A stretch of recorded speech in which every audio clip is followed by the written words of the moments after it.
Hello friends, அஸ்ஸலாமு அலைக்கும். இந்த மரவள்ளி கிழங்க வச்சு நம்ம வந்து ஒரு இனிப்பு அடை செய்யலாம். இந்த மரவள்ளி கிழங்க வந்து நம்ம இந்த மாதிரி எடுத்து தோல் இப்படி எடுத்துட்டு நம்ம இதை வந்து இதில் வச்சு சீவி எடுத்துட்டோம்னா நல்லா இந்த மாதிரி தோலை உரித்து எடுத்துடணும். உரித்து எடுத்துட்டு நம்ம வந்து இந்த தேங்காய் சொரவி இதில் வந்து இது சன்னை இதில் வந்து நம்ம சொரவி எடுத்துக்கணும். அந்த மாதிரி சொரவி எடுத்தது தான் இது. இதுக்கு மைதா எடுத்து வச்சுருக்கேன், சர்க்கரை எடுத்து வச்சுருக்கிறேன். இப்போ இது வந்து தேங்காய் வந்து அரை மூடி தேங்காயும் 3 ஏலக்காவும் போட்டு மிக்சியில் நைஸு கொஞ்சம் ஓரளவு குறப்பாக திருவி எடுத்து வச்சுக்கிட்டேன். கொஞ்சம் உப்பு வச்சுருக்கேன். எப்படி செய்யலான்னு பார்க்கலாம். துருவிய மரவள்ளி கிழங்கு பாருங்கள், இந்த மாதிரி வந்திருக்கு. இது 1/4 கிலோ கிழங்கு. நீங்கள் எவ்வளோ வேணுமோ அந்த மாதிரி சேர்த்துக்கோங்க. நல்ல சன்னமான துருவி எடுத்துக்கணும். இப்போ அதில் பாதி அளவாவது நம்ம தேங்காய் பூ போட்டால் தான் நல்லாயிருக்கும். அதனால் வந்து தேங்காயும் ஏலக்காவும் நுணுக்கி வச்சுருக்கு. இதோட நான் சேர்த்துக்கிறேன்.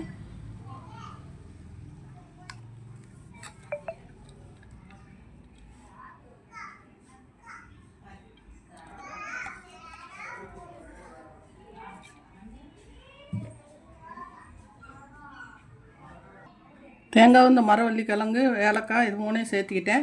இப்போ அதில் வந்து 1/2 கப்பு வந்து சர்க்கரை சேர்த்துக்கலாம். உங்கள் இனிப்புக்கு தகுந்த மாதிரி நீங்கள் எவ்வளோ வேணுமோ அந்த அளவுக்கு சர்க்கரை இதில் சேர்த்துக்கோங்க. நான் வந்து டேபிள் ஸ்பூனில் வந்து 4 ஸ்பூன் சேர்த்துக்கிறேன்.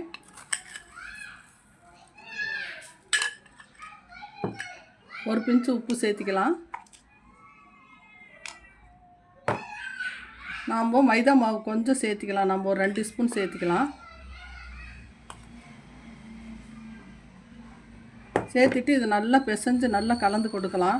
நல்லா அந்த தண்ணியை ஊற்றாமல் ஃபஸ்ட்டு பிசைஞ்சு பாருங்கள். முடியலண்டா தான் தண்ணி ஊற்றணும். இப்போ நல்லா இந்த மாதிரி ட்ரையாக எல்லாம் ஒன்று சேர்ந்து வர்ற மாதிரி நம்ம பிசைஞ்சு எடுத்துக்கலாம்.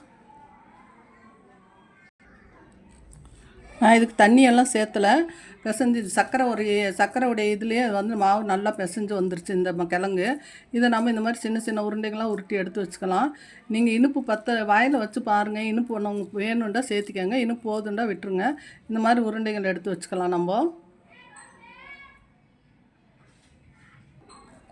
பாருங்கள், இந்த மாதிரி உருண்டை போட்டு எடுத்து வச்சுக்கிட்டேன். இப்போ இதை வந்து நம்ம வந்து தோசை தவாவில் போட்டு தட்டி எடுக்கலாம்.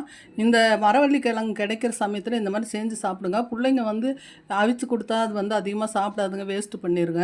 இந்த மாதிரி இனிப்பு இதெல்லாம் போட்டு நம்ம செஞ்சு கொடுத்தோம்னா பிள்ளைங்க ரொம்ப விரும்பி சாப்பிடும், நல்லாவும் இருக்கும். இது எப்படி செய்யலான்னு பார்க்கலாம். ஒரு தோசை தவா அடுப்பில் வச்சுருக்கேன், காஞ்சிருச்சு. இப்போ நம்ம இதில் கொஞ்சம் ஆயில் ஊற்றிக்கலாம். நெருப்பு வந்து அதிகமாக வைக்க வேணாம், மீடியம் இதில் வச்சுக்கோங்க. வச்சுட்டு நம்ம இந்த உருண்டைங்களை ஒன்றுன்னா எடுத்து இந்த மாதிரி வச்சு நல்லா இப்படியே தட்டிடலாம். நம்ம இதுலேயே தட்டி விட்டு கொஞ்சம் நேரம் அப்படியே இது லேசாக தட்டுங்க, முடிஞ்ச அளவுக்கு தட்டிக்கங்க. தட்டி அப்படியே கொஞ்சம் வெந்த பிறகு தான் திருப்பி போடணும். அவசரப்பட்டு திருப்பக்கூடாது.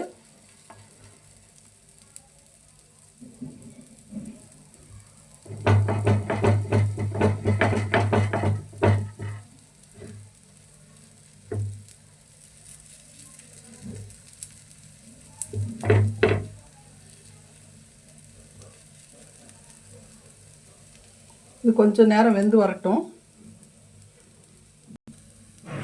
ஒரு பக்கம் திருப்பி போட்டேன், கொஞ்சம் வெந்துட்டுருக்குது. இப்போ இதில் வந்து எண்ணெய் கொஞ்சம் ஊற்றிக்கலாம், அப்புறம் நெய்யும் கொஞ்சம் ஊற்றிக்கலாம். நெய் ஊற்றினா தான் நல்லாயிருக்கும். முடிஞ்ச அளவுக்கு லேசாக தட்டிக்கோங்க, அப்போ தான் கொஞ்சம் நல்லாயிருக்கும். தட்டும்போது தட்ட முள்ளே சூடாக இருக்குதுன்னா கொஞ்சம் கையில் தண்ணியை தொட்டுட்டு இந்த மாதிரி அழுத்தி தட்டிக்கோங்க. நல்லா இது பொன்னிறமாக வேகிற வரைக்கும் நம்ம அடுப்பில் வச்சுக்கலாம்.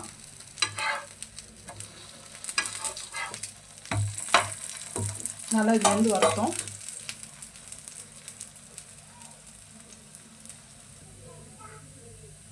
பாருங்கள், இந்த அளவுக்கு செவந்து வந்துடுச்சு. ஆனால் பொறுமையாக தான் வேக வைக்கணும். இது 5-6 நிமிஷத்துக்கு மேலே ஆயிடுச்சு வேகிறதுக்கு. நீங்கள் மீடியம் இதில் வச்சுக்கோங்க, இல்லாட்டி சின்ன பர்னரில் வச்சு சுடுங்க. இந்த மாதிரி நல்லா இந்த மாதிரி இது சத்தம் இல்லாமல் நல்லா இதாக இருக்கணும். அப்போ தான் வந்து இது நல்லா வெந்திருக்கும். இது ஆற விட்டு நம்ம சாப்பிட்டோம்னா அவ்வளோ டேஸ்ட்டாக இருக்கும், அவ்வளோ நல்லாயிருக்கும். இப்போ நான் இன்னொரு இதை போட்டு காமிக்கிறேன். அப்படியே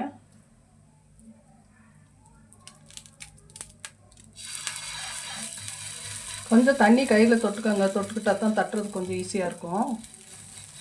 நம்ம மைதாலாம் சேர்த்திருக்கிறதுனால கொஞ்சம் நேரம் நம்ம வேக விட்டால் தான் கொஞ்சம் நல்லாயிருக்கும். எவ்வளோ முடியுதோ அவ்வளோ லேசாக நம்ம தட்டிக்கலாம். இதை தட்டிக்கிட்டு நம்ம இதை வேக விடலாம்.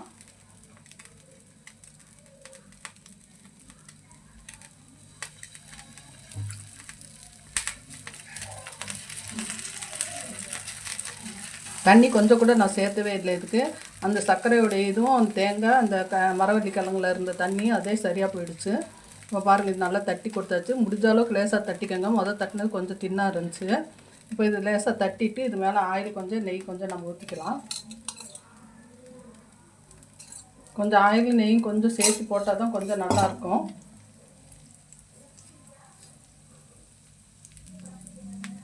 இது வெந்து வரட்டும்.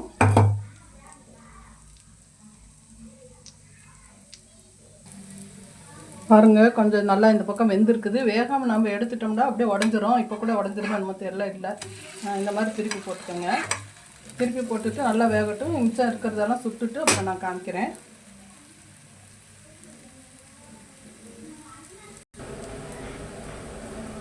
இதெல்லாம் சுட்டு முடிச்சுட்டேன். இதுதான் லாஸ்ட்டு. 4 கிலோவுக்கு 8 இது வந்தது.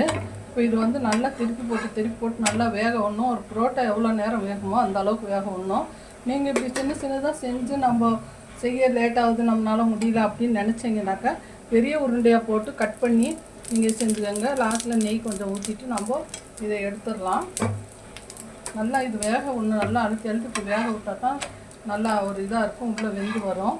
இது வந்து பார்க்குறக்கு அழகாக இருக்காது, ஆனால் இது சாப்பிட்றதுக்கு அவ்வளோ செம்ம டேஸ்ட்டாக இருக்கும். நீங்கள் இந்த மாதிரி ஒரு தடவை செஞ்சு பாருங்கள். செஞ்சு பார்த்துட்டு சாப்பிட்டுட்டு கமெண்ட் பண்ணுங்கள். பாருங்கள் எப்படி இருக்குதுன்ட்டு.